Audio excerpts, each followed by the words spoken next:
बिस्मिल्लाहिर्रहमानिर्रहीम। अस्सलाम वालेकुम दोस्तों, नई वीडियो में खुश आमदेद। Shahbaz general Asim Munir and team पहले ही दिन 25 को उड़ा दिया, 6 जिंदा गिरफ्तार। पाकिस्तान में बड़ी तबाही के खौफनाक मंसूबे बेनकाब, जबकि दूसरी जानिब दुश्मन की एक और बड़ी दहशतगर्दाना कार्रवाई। और दोस्तों एक और बड़ी खबर सामने आ रही वो ये कि जनरल कमर जावेद बाजवा के रिटायर्ड होते ही हुकूमत ने रंग बदल दिया और बड़ा कदम उठा लिया। दोस्तों जब से पाक फौज के नए सिपा सालार जनरल आसिम मुनीर ने पाक फौज की कमान संभाली है, तो इसके साथ ही अफगानिस्तान से दहशतगर्द ग्रुपों ने पाकिस्तान में हमले करने का ऐलान किया, लेकिन इसके साथ ही पाक फौज की जानिब से दंदान शिकन जवाब देने का फैसला किया गया। दोस्तों गुज़िश्ता 24 घंटों के दौरान पाक फौज ने बड़ी कार्रवाइयां करते हुए 25 इंतहाई मतलूब दहशतगर्दों को जहन्नुम वासिल कर दिया है। और दोस्तों ये 25 दहशतगर्द पाकिस्तान में हालिया दिनों में बड़ी कार्रवाइयां करने के लिए लॉन्च किए गए थे, जबकि 6 दहशतगर्दों को जिंदा गिरफ्तार किया गया है और उन गिरफ्तार दहशतगर्दों से भी होशरबा इंकशाफात हुए हैं, जिनकी रोशनी में मजीद ऑपरेशन तेज करने में न सिर्फ मदद मिलेगी बल्कि बैरून मुल्क बैठे हुए दहशतगर्दों की लीडरशिप और पाकिस्तान के अंदर भी उनके स्लीपर सेल्स के खिलाफ बड़े पैमाने पर कार्रवाइयां करने की राह हमवार हो सकेगी। दोस्तों यहाँ मैंने गुज़िश्ता रोज भी आपको बताया था कि दहशतगर्दों की एक बड़ी तादाद ने पाकिस्तान में हमला करने का ऐलान किया है और इसके साथ ही जो कच्चे के इलाके में डाकुओं से असलहा और गोला बारूद मिला है, उस गोला बारूद की तफसीलात सामने आने के बाद किसी को कोई शक नहीं होना चाहिए कि इस तमाम तरह डर्टी गेम के पीछे भारत है और भारत ही पाकिस्तान के अंदर बड़े पैमाने पर दहशतगर्दाना कार्रवाइयां करवाने के लिए अपने मोहरों को फंडिंग फराहम कर रहा है। क्वेटा के इलाके बलेली में पुलिस की गाड़ी के करीब एक बड़ा धमाका हुआ है। धमाके के नतीजे में 2 अफराद शहीद जबकि पुलिस एहलकारों समेत 20 अफराद जख्मी हो गए हैं। 3 जख्मियों की हालत तशवीशनाक है। धमाका कचलाक बाईपास पर पुलिस के ट्रक के करीब हुआ। वाक़े के बाद पुलिस ने इलाके को घेरे में लेकर नाकाबंदी कर दी। पुलिस के मुताबिक खुदकुश धमाके में बलूचिस्तान कांस्टेबलरी के ट्रक को निशाना बनाया गया और धमाके के बायस करीब से गुजरने वाली गाड़ी भी जद में आ गई। धमाके में जख्मी होने वाले पुलिस एहलकारों और दीगर अफराद को सिविल हॉस्पिटल में मुंतकिल कर दिया गया। पुलिस हुकाम ने बताया कि धमाके के बाद पुलिस और बम डिस्पोजल स्क्वाड को मौके पर तलब किया गया और जय वकुआ को मुहासरे में लेकर शवाहिद इकट्ठे किए जा रहे हैं। DIG पुलिस क्वेटा ने कहा कि बलीली रोड पर खुदकुश धमाके में 2 अफराद के जाँ बहक होने और 20 के जख्मी होने की तस्दीक हुई है। और दोस्तों यहाँ पे आपको ये भी बताते चले कि दहशतगर्दों की जानिब से गुज़िश्ता रोज ऐलान किया गया था कि हुकूमत के साथ मुज़ाकरात नाकाम होने के बाद अब उनकी जानिब से पाकिस्तान पर दहशतगर्दाना कार्रवाइयां की जाएगी और ये दहशतगर्दी उस ऐलान के सिर्फ 1 दिन के बाद सामने आई है।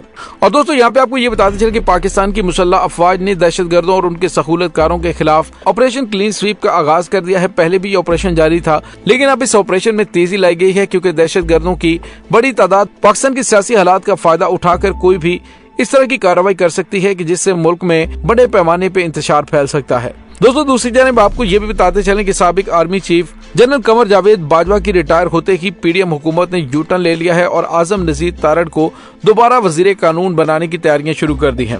दोस्तों हुआ कुछ यूं था कि गुज़िश्ता महीने आसमा जहांगीर के हवाले से मुनक़दा एक तकरीब में फौज मुखालिफ नारे लगाए गए थे और उस पर अस्करी क़यादत ने नाराजगी का इजहार किया था, जिसके बाद वजीर कानून से इस्तीफा तलब किया गया था।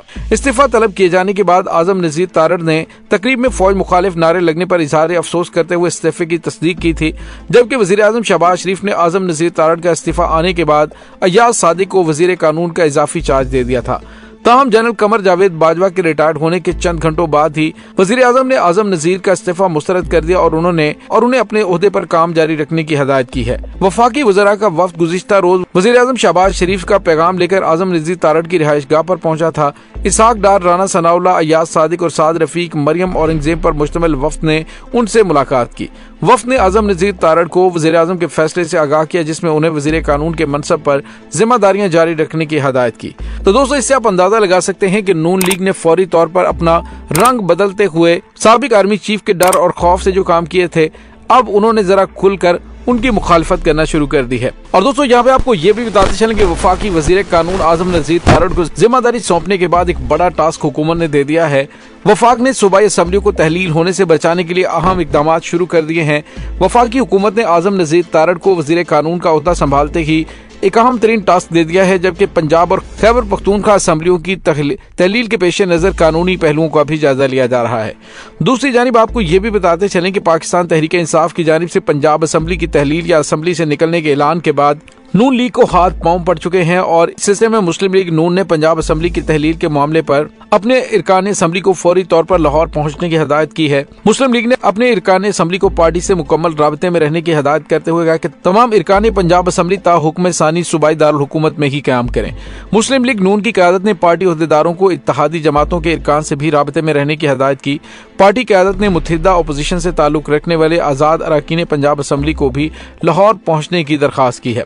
तो दोस्तों यहाँ पे आपको ये बताते चले कि नून लीग की जानिब से ये भी कहा गया है कि वो पंजाब असेंबली की तहलील रोकने के लिए 2 ऑप्शन इकट्ठे इस्तेमाल करेंगे। उन्होंने कहा कि 1 दिसंबर को गवर्नर की जानिब से वज़ीर आला पंजाब चौधरी परवेज इलाही को एतमाद के वोट के लिए कहा जाएगा। 1 या 2 घंटे के वक्फे से लीगी MPs तहरीक अदम एतमाद जमा करवा देंगे।